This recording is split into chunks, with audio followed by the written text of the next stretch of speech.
Every once in a while, an artist comes along who doesn't just join the music scene, they completely upend it, seemingly overnight. And that is the story of Olivia Rodrigo. So the question is, how on earth did that happen? Well, we're going to break down the anatomy of her incredible ascent. I want to start with just one number, a number that kind of stops you in your tracks: 1 billion. Yeah, you heard that right. That's about how many streams her debut single got in a totally record-breaking amount of time. It's a number so huge it sent actual shockwaves through the music industry. So that begs the big question, right? How did she actually pull this off? Because this wasn't just a lucky break. It's a really fascinating look at a new formula for stardom, and it's built on a few key factors that we're about to dive into. All right, so let's start at the beginning, or at least what felt like the beginning for most of us. It all starts with a debut that seemed to come from absolutely nowhere and launched a global superstar in just a matter of weeks. Okay, so picture this. It's January 2021. Olivia Rodrigo, who most of us knew as an actress at the time, drops this song called Driver's License. And what happened next? Well, it wasn't just a hit song. It was a full-on cultural earthquake, and it set the stage for everything that was about to come. But here's the thing. To really get how this happened, you gotta rewind a bit.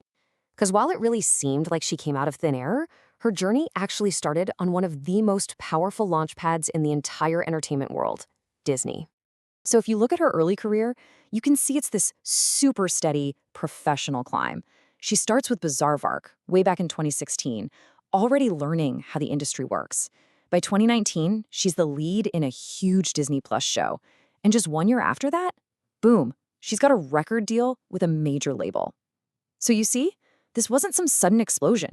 It was a foundation, being built piece by piece for years. And that's what we're talking about with this Disney advantage. It's so much more than just being famous, you know? It's like a professional toolkit. I mean, think about it. She had a built-in fan base before her first song even dropped, years of experience in front of a camera, and access to people and connections that most new artists can only dream of. Okay, so having the launch pad is one thing, but you need the right kind of rocket fuel to actually take off. And for Olivia, the really pivotal moment was the shift from being an actress to being seen as an authentic musician. And it was her songwriting that really, truly set her apart. Just listen to this line from Driver's License for a second.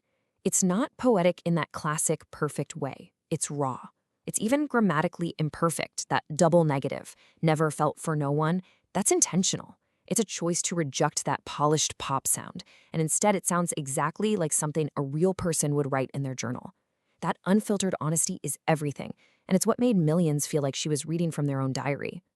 For so long, a lot of pop music was all about these idealized themes, right? Perfect romance, endless confidence, partying. And then Olivia comes along, and her music dives straight into the messy, insecure, and super specific details of heartbreak. It felt so fresh and sometimes almost uncomfortably real. It really all boils down to this one crucial idea: relatability.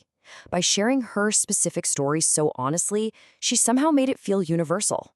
People didn't just hear her song, they felt it. They saw their own experiences in her lyrics, and that kind of connection, well, that's the bedrock of her entire fan base. Now, a great song is absolutely essential, but in today's world, you need a way to get it out there to, well, everyone. So let's look at the powerful machine that turned her authentic music into a global wildfire. Driver's License is literally the modern playbook for how a song becomes a massive hit. Step 1, you release the song that hits people right in the feels. Step 2, it explodes into a trend on TikTok. Then, the mainstream media sees what's happening online and jumps on the story. And from there, it's a straight shot to #1 on the global charts. And the impact was just staggering. Seriously, look at this. We're not talking about a little bump in her social media followers. This was an exponential explosion, a rocket ship, all powered by one song going viral. Ultimately, this is why it was so incredibly powerful. At a certain point, Driver's License stopped being just Olivia Rodrigo's song. It became a collective experience. Millions of people, especially on TikTok, used it as the soundtrack to their own stories. It turned into a cultural moment that was way bigger than just one artist. But here's the thing about a viral moment. It can be over in a flash. So the final, crucial piece of this whole puzzle was how she managed to go beyond that first massive hit and really solidify her place as an icon for a new generation. The pressure on her must have been just insane. I mean, everyone was asking, can she do it again? Was she just a one-hit wonder? Her answer to all that doubt was her debut album Sour, which had to prove that the magic of that first single was no fluke. And oh, did she prove it. The album wasn't just a huge commercial success, it was a critical juggernaut. We're talking Grammys for Best New Artist and Best Pop Vocal Album, Billboard's Top New Artist, even Time Magazine's Entertainer of the Year.